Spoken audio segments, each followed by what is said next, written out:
Good morning. Here is today's Korean economic news briefing.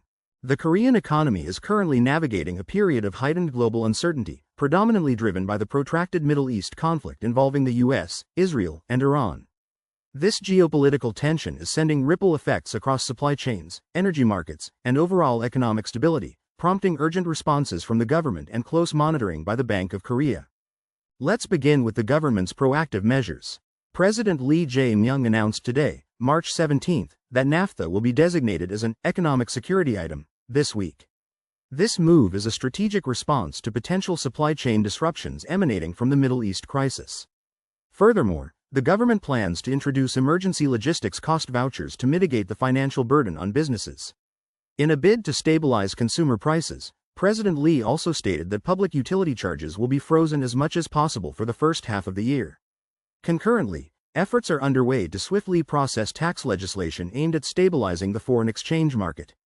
These measures collectively underscore the government's commitment to preemptively counter external shocks and protect the domestic economy from inflationary pressures and supply chain vulnerabilities. The direct impact of the Middle East tensions is already visible in our import prices. In February, import prices rose by 1.1% compared to the previous month, marking the 8th consecutive month of increase. This surge is primarily attributed to rising international oil prices, exacerbated by the US-Iran tensions. The Bank of Korea's Export and Import Price Index, measured in Korean won, registered 145.39 for February, up from 143.74 in January. A breakdown reveals that raw materials, including crude oil, saw a significant 3.9% increase month on month. This upward trend in import prices inevitably translates into higher domestic production costs and, eventually, consumer prices, posing a considerable challenge to the nation's inflation management. The conflict's repercussions are also severely impacting our export-oriented economy, particularly small and medium-sized enterprises. Many SMEs are reporting that Middle Eastern buyers are out of contact, leading to shipment delays and a significant pileup of inventory.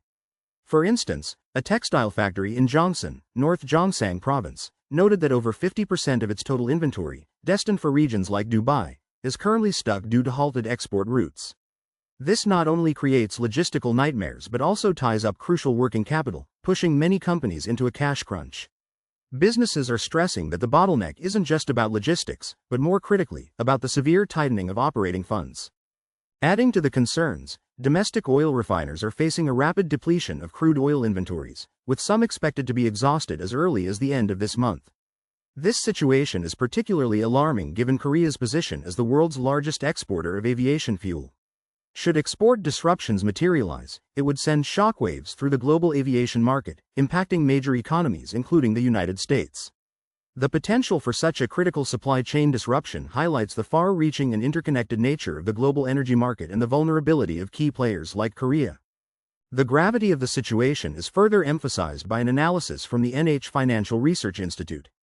Their report, released today, indicates that if the Iran conflict persists for over a year, South Korea's annual economic growth rate could plummet to the 0% range. This stark warning underscores the severe economic ramifications of prolonged geopolitical instability and necessitates robust contingency planning. Against this backdrop, the Bank of Korea's Monetary Policy Board members have been offering their perspectives. During a recent press briefing, one member stated that the current exchange rate is not a stage to worry about, while acknowledging a significant divergence in how economic actors perceive the benchmark interest rate.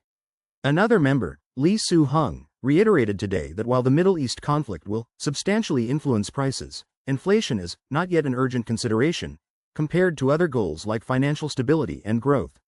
He also hinted that the May dot plot, which reflects individual board members' interest rate projections, may differ from the February results. This suggests a delicate balancing act for the Bank of Korea, weighing inflationary pressures against the need to support growth and ensure financial market stability, especially given the two-way uncertainty from both upward price pressure and downward growth pressure.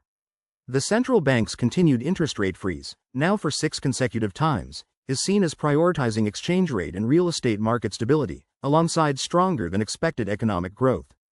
In the financial markets, the Kospi initially surged by over 1% today, closing at 5,640 points, although its gains narrowed later in the day. The $1 exchange rate also saw fluctuations, opening at 1,501 won per dollar with a 7 won and 30 jeon increase, but later recovering slightly to close at 1,493 won and 60 jaeon, down 3 won and 90 jaeon from the previous close. These movements reflect market volatility and investor reactions to both domestic policy announcements and the evolving global geopolitical landscape. Moving to the industrial sector, the battery industry, which has faced a chasm of slowing electric vehicle demand, is showing mixed signals.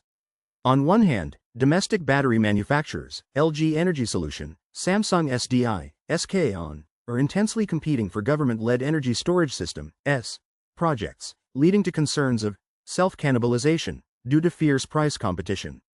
However, there's a silver lining with LG Energy Solution reportedly securing a substantial 6 trillion won battery order from Tesla in the US, and Samsung SDI also winning battery contracts in North America. This indicates a strategic pivot towards the robust North American market amidst the EV slowdown. In other news, POSCO International is seeing its stock target raised due to improved profitability in its energy business and anticipated growth in mobility and battery materials.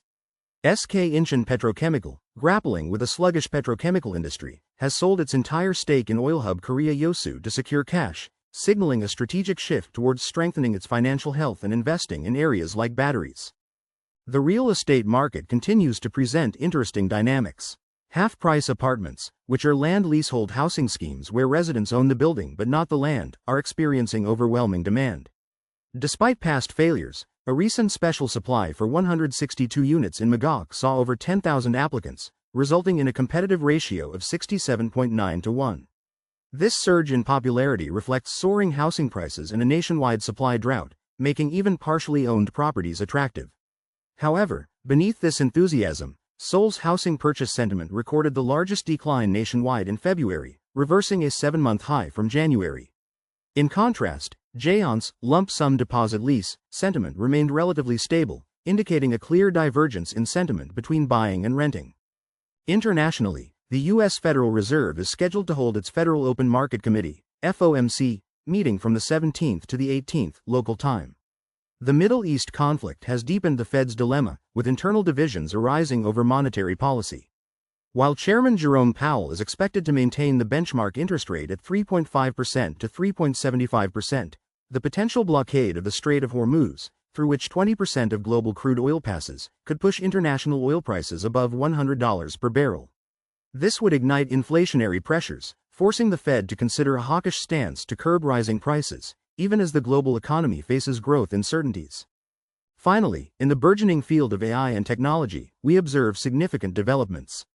PowerNet saw its stock strengthen today, driven by increasing demand for its power solutions for AI infrastructure, particularly high-efficiency server power supplies crucial for power-intensive AI data centers. Shinsegae Inc. also surged to its daily limit on expectations of entering the AI data center business, following news that the Shinsegae Group was selected as the first recipient of the Trump administration's AI export program to build a large-scale AI data center in Korea.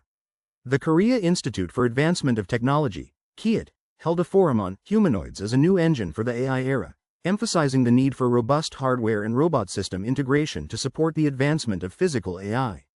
Meanwhile, China is rapidly emerging as a dominant force in the AI glasses market, with projections indicating that Chinese manufacturers could account for 45% of global AI glasses shipments this year, signifying intense market competition. Implications for investors and general viewers, *. For investors, the current economic climate demands heightened caution and strategic diversification. The ongoing Middle East crisis is a significant source of volatility, impacting energy prices, supply chains, and export markets. Consider defensive sectors or companies with strong fundamentals and resilience to external shocks. The battery sector, while facing challenges, shows promise in North American expansion, so selective investment in strong players is advisable.